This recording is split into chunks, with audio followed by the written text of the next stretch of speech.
Mày thử cái em ôn vậy mà. Ê, mày nghĩ thế ai sao tập bài cho em mau em mau. Cái nó nghiện vô mà tin tức này đi. Em ơi, mà đừng có đi anh nha. Mình nghĩ chạy ra hướng kia đó thôi. Anh không bò mà anh luôn không nghe lại ba này. Cho tay cái tay sao nó không bò như thế mà chỉ là tay sao nó chắc là lấy tay cái gặm đó đấy rồi đấy. Anh anh té cho mình mấy bạn miên này ngồi anh không bò anh mau anh mau.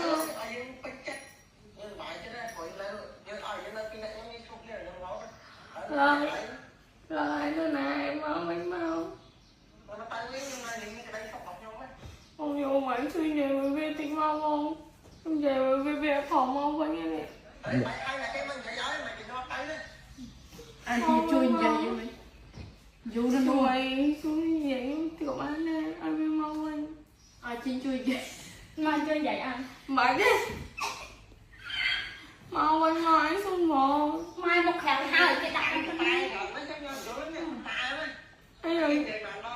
Anh là ô đằng coi nè, mau anh mau.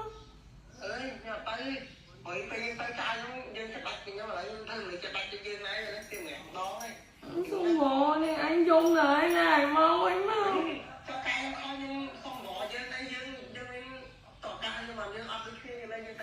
Anh ơi, anh được ra anh một đổ mau, anh đang thơ khôi nè. Đang thơ khôi. Trước đây một cái mà máy bay luôn đâu. Hồi hướng cái mà anh luôn hẹp đo chưa sạch xây ba. Là anh vui nè, mau. Chúng sợ bao vịt ôi cái mới. Xây vịt cay. Đây này, thành ra anh tôi ra cái thao nó tê cái kia là đã.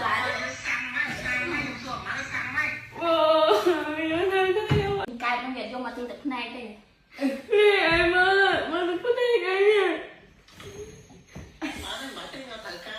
Mày bắt tầm bậy tôi nè. Liên lên. Anh xin giả ta rồi. Có cái chú kia chạy đang hướng kê đấy. Mình tập tiền mình tập đi cái khỏi này. Mau anh không bố. Giờ cái đá chưa tự này. Nhớ mà không là mua cây bông phôn mà ngay chạy đang hướng kê đâu đấy nè. Cái đá chưa tự này. Hay mà ngay cái cây mặt đó nó là cái khăn đó lại đấy. Thực tế của bán phi đó. Đây, máu anh mau, anh rút này té cho mấy cái này đánh bà này. Thì kia phụ cay thế nè.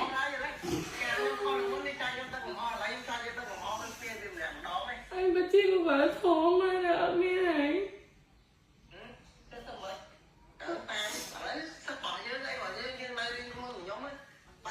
Tôi tí bán này, thơ đi chung thái mà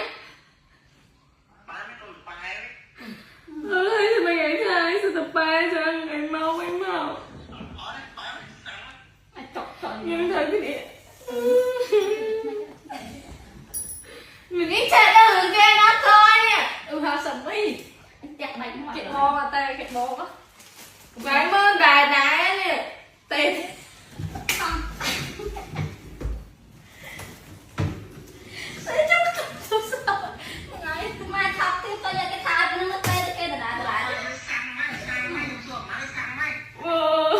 Nhớ thương cái yêu anh mà anh không có. Thế em đọc trao đó. Anh thờ bom anh mà anh mau anh mau. Dùng mình thế. Đây, anh mau, lớn lại anh đâu mà. Bắt thiết. Do vì anh ra này mau anh mà này lớn lại anh đón biết đâu. Vậy vô hình đâu. Bông ôn á, anh em biết sừng đáy nó cứ bắt mà rồi kia rồi mà chỉ mới bà tha cái đâu mùi với mà ngái chua cái kia mặt đó là chính thôi tại tay thì mặt đâu liền đâu mà ngái chua cái buôn bạc đâu không có ôm vô về smart phone pe mặt mày con vậy thì họ hướng cái khó đó mà thì không sợ nó ngon tại ca anh chăn chưa này cột này là chụp anh không á rồi ai cũng muốn biết anh má đây cái chê mà bên chị đó luôn